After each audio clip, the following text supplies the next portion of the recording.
नाम जब बहुत ही बड़ा विषय है वैसे तो, अगर शॉर्टकट में बताना थोड़ा बहुत मैं बताता हूँ कि जैसे कि आजकल यूट्यूब और इंस्टाग्राम रील्स पे आप देखते हो सब बोलते हैं कि नाम जप करना चाहिए, ईश्वर का नाम की कमाई करनी चाहिए। पर नाम जप है क्या? कोई कहता है कि हरे राम हरे कृष्ण ये महामंत्र है, इसका जाप करो, इससे मोक्ष हो जाएगा, ये नाम जप है। कोई कहता है ओम नमः शिवाय नाम जप है, कोई कहता है राधा राधा नाम जपो तो राधा नाम जप है। असल में नाम है क्या? तो नाम अगर है तो गुरु नानक साहब ने कहा कि एक नाम जो विचार उदारे, कि एक नाम जिसने चारों युगों को तारा है। अब राधा जी तो द्वापर में आई, कृष्ण जी भी द्वापर में आए, और जितने भी अवतार है ये भी अलग अलग युगों और समय में आए। तो वो कौन सा नाम है फिर जो शुरू में था जिसने चारों युगों को तारा? क्योंकि वही नाम था जिससे सृष्टि की रचना हुई। इसीलिए उन्होंने कहा कि नामो उपजे नामो बिन से, कि नाम से ही ये सृष्टि बनती है और नाम से ही नष्ट हो जाती है। तो फिर ये नाम वो नाम नहीं है जिसकी बात सब कर रहे हैं। कबीर साहब कहते 52 अक्षर लोक त्रय सब की चिन्ह माही, ये अक्षर खिण जाएंगे वो अक्षर इनमें नहीं। 52 अक्षर जिसमें अ आ ई और ये सब हमारे जो हिंदी की वर्णमाला आती है, कहते इन सब में तीनों लोग समा जाते हैं। कहते वो अक्षर इनमें नहीं, वो अक्षर इसमें है ही नहीं। और दादू दयाल वो कहते दादू ए अक्षर निष्काम है लिखन पढ़न में नाही, कि वो जो नाम है वो लिखने पढ़ने बोलने में आता ही नहीं। तो अब राम राम भी बोलने में आता है, लिखने में भी आता है, राधा राधा भी लिखने बोलने पढ़ने में आता है। कोई भी नाम ले लो ईश्वर का। इसीलिए कबीर साहब ने कहा कोट नाम संसार में ताते मुक्त न होए, कि करोड़ों नाम है संसार में ईश्वर के, उनसे मुक्ति नहीं होती। एक अक्षर जो गुरुमुख जापे बूझे विरला कोई, एक अक्षर जो गुरु से प्राप्त किया हो वो करोड़ों में विरला कोई एक होता है जो जानता है और उसको जप के वो पार हो सकता है। अब सवाल ये है कि जब वो नाम किसी ग्रंथ में नहीं है, किसी किताब में नहीं है, लिखने पढ़ने बोलने में आता ही नहीं है, तो फिर मिलेगा कैसे और जपोगे कैसे? इसीलिए राम अमृतवाणी में कहा राम नाम अजपा जाप, कि वो अजपा जाप है, वो बिना जपे जपा जाता है। आप पूछोगे कैसे? तो पहले तो मिलेगा कहां से? तो उन्होंने कहा कि जिस वखर को लैन तू आया और राम नाम संतन घर पाया, कि वो पूर्ण गुरु से, किसी संत से ही प्राप्त हो सकता है और किसी से नहीं मिलने वाला आपको, किसी किताब में नहीं लिखा। अब पूर्ण गुरु ढूंढना पड़ेगा उसके लिए आपको, तब आपको वो नाम प्राप्त होगा और वो अजपा जाप है। जिस तरह से हम कहते हैं कि उल्टा नाम जपत जग जाना वाल्मीकि वह ब्रह्म समाना, तो वाल्मीकि जो थे वो मरा मरा नहीं जपते थे कि उन्होंने राम का उल्टा मरा मरा जपा और परमात्मा को पा लिया, नहीं। उन्होंने उल्टा नाम जपा, माने जो हमारी सुषुम्ना नाड़ी धारा है इसको उल्टा करके राधा बनाया, ऊपर की ओर चले, तो उन्होंने उल्टा नाम जपा, मैंने उल्टा सफर किया ऊपर की ओर, धारा के विपरीत बहे हो। इसीलिए कबीर साहब ने कहा कबीर धारा अगम की सतगुरु दी लखाए, कि अगम की जो धारा ऊपर से जो धारा आ रही है वो सतगुरु ने लखा दी, मैंने दिखा दी। फिर कहा उलटता ही सुमिरन कर, उस धारा को उलट कर, तो क्या बना? राधा। कहते स्वामी संग मिलाए, कि वो राधा में जो उल्टा ऊपर को चलेगा तो स्वामी से मिल जाएगी, आत्मा परमात्मा से मिल जाएगी। तो असली नाम जप की विधि ये है और ये पूर्ण गुरु से मिलती है। कहता बिन सतगुरु किले ना पायो कर देखो मन विचार, की बिना पूर्ण गुरु के किसी को मिला ही नहीं आज तक। नहीं तो दुनिया तो सारी जप रही है, कोई राधा राधा जप रहा है, कोई हरे राम हरे कृष्ण जप रहा है, कोई राम राम जप रहा है, कोई शिव शिव जप रहा है, तो पार हो गए क्या? तो दरबार में मैंने देखा है कि दरबार में 5 लेवल की तंत्र दीक्षा के बाद छठी में मंत्र नहीं होगा, तो इसका क्या मतलब है? क्योंकि वास्तव में मंत्र जो है उससे मोक्ष होता नहीं।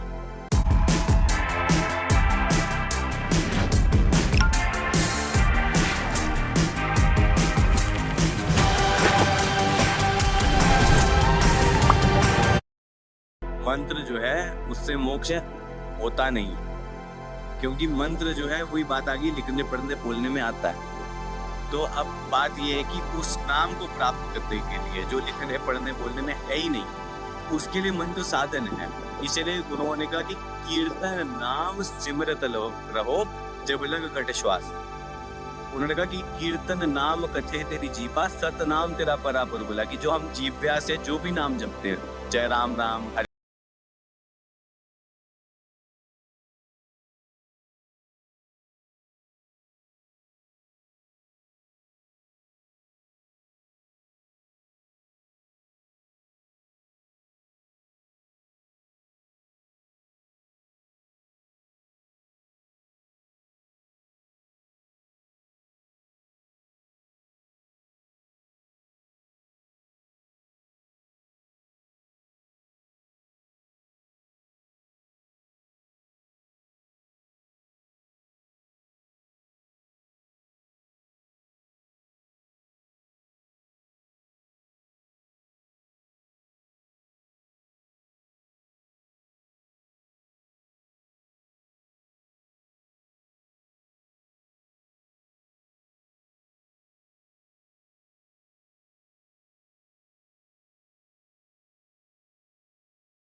शंकर महादेव को बिल्कुल, भी क्योंकि होता है। तुलसी साहब हाथरस वाले वो भी कहते हैं कि पांचों नाम काल के भाखा, छठा नाम गुप्त कर राखा। कि जो 5 नाम है, 5 शब्द है, ये सारे इसी रचना के अंदर हैं। ये सब नाशवान सृष्टि के अंदर ही रहने वाले हैं। इसके आगे छठा गुप्त है। जिससे इसका मोक्ष क्या का- प्रमाण है कि किसी करौली शंकर महादेव धाम में वो नाम मिलेगा? उसका प्रमाण देखो ये है कि जितने भी गुरु लोग हैं वो आपको कहते हैं कि आप ध्यान साधना करो, नाम जपोगे, ये होगा वो होगा, होता कुछ नहीं है। ना किसी ने देखा। यहाँ आ जाओ, आप ध्यान लगाओ, अभी आपकी समाधि लग जाएगी 1 सेकंड में, और आप ब्रह्मांड की यात्रा करके स्वयं देख लोगे। तो आपको किसी से प्रमाण मांगने की आवश्यकता नहीं है। आप स्वयं प्रमाण हो, आपका अनुभव ही प्रमाण है। आपको खुद वो अनुभव मिल जाएगा, तो आपको किसी से पूछने की जरूरत नहीं है कि ऐसा होता है कि नहीं होता है। बाकी सब जगह ये है कि आपके ऊपर कर्म भोग की मैल चढ़ी हुई है। अब या भक्ति करोगे वो कर्म भोग कटेंगे, फिर आपको कुछ अनुभव होगा। ये ऐसा कोई पाखंड नहीं है। अभी लो तुरंत, ये पूर्ण गुरु करता है कि अभी के अभी प्रत्यक्ष प्रमाण आपको दे।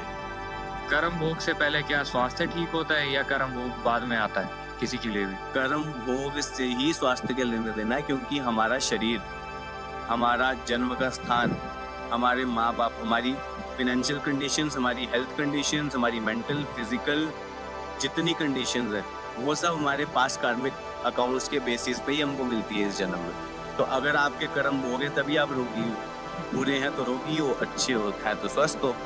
तो कर्म भोग जब तक नष्ट नहीं होंगे तब तक आपके रोग नष्ट नहीं होंगे, और जब तक रोग नष्ट नहीं होंगे तब तक आपके भोग नष्ट नहीं होंगे, जो आपको इस जन्म मरण से पार ले जाने से रोकते हैं। तो दरबार आपके सबसे पहले कर्म भोग नष्ट करता है। बिल्कुल, कर्म भोग ही नष्ट करता है, रोग नष्ट नहीं करता है। लोगों को ये बड़ा भ्रम है कि दरबार आपके रोग नष्ट करता है।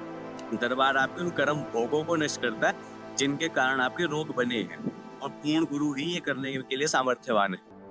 वेदों में कहा गया कि पूर्ण परमात्मा जो है, उसमें ऋग्वेद के मंडल नंबर 9 सूक्त नंबर 1 82वां मंत्र, इसमें स्पष्ट रूप से लिखा हुआ है कि पूर्ण परमात्मा आपके सभी रोगों को क्षय करने वाला है, आपके पापों का नाश करने वाला है, हरण करने वाला है। गुरु नानक साहब ने कहा है कि जो पूर्ण गुरु होता है, कहते सतगुरु पूरा भेटिया सब व्याध मिटाई, कि सारी व्याधियां नष्ट हो जाती है पूर्ण गुरु के मिलने मात्र से। और जितने भी और गुरु हैं उनके भक्त 20-20 साल से उनके दर्शन कर रहे, सब कुछ कर रहे, कुछ प्राप्त नहीं हुआ।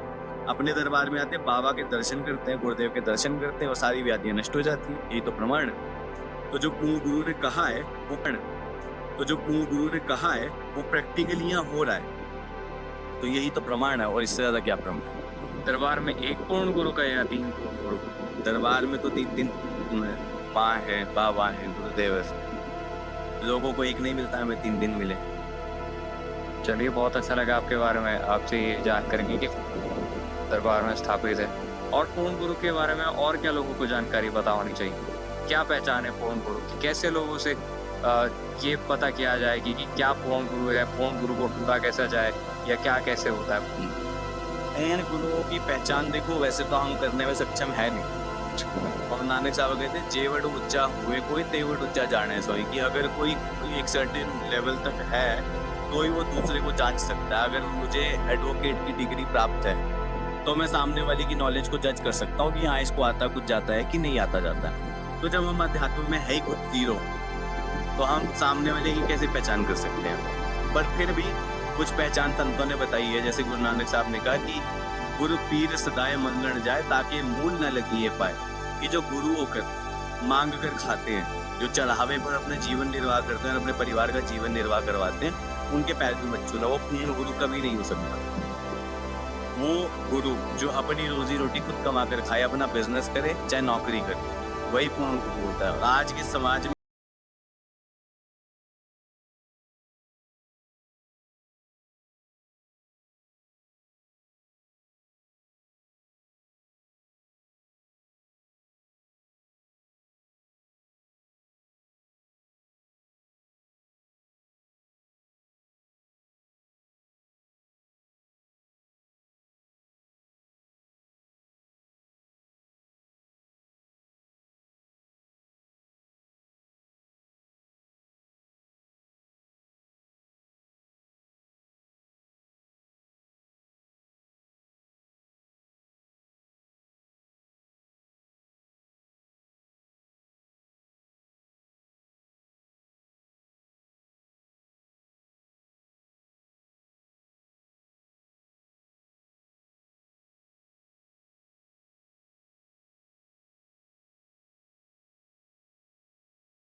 है ज्ञान रतन प्रगट हो, ये हरि का असली मंदिर तो ये शरीर है। तो अगर यही दूषित, यही रोगी है, तो परमात्मा इसमें प्रकट कैसे हो?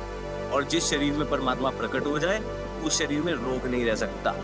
इसीलिए ढोंगी गुरुओं को पहचानना हो तो सबसे पहले जान लेना, अगर उसके शरीर में कोई रोग है, चाहे उसको कैंसर हो, चाहे उसकी किडनियाँ खराब हो, उसका लीवर खराब हो, कोई भी रोग उसके शरीर में बन रहा है, तो मतलब उसमें परम तत्व परमात्मा प्रकट नहीं हुआ है। शेख फरीद एक मुसलमान थे, वो इतनी बात कहते कि देही रोग न लग गई पल्ला सब किछ पाए। इस देह में रोग नहीं लगता, नहीं ठहरता। वो तो किस बात को मान रहे हैं, और हम लोग सनातनियों के अपने वेदों को लगा रहे हैं। इसीलिए वेदों को पढ़ो, अपने धर्म ग्रंथों को पढ़ो, पूर्ण पुराण को पढ़ो। सब लोग ये कहते हैं कि इस शरीर में रोग नहीं रह सकता। रोगी का रोगी के सभी रोग नष्ट करता है परमात्मा।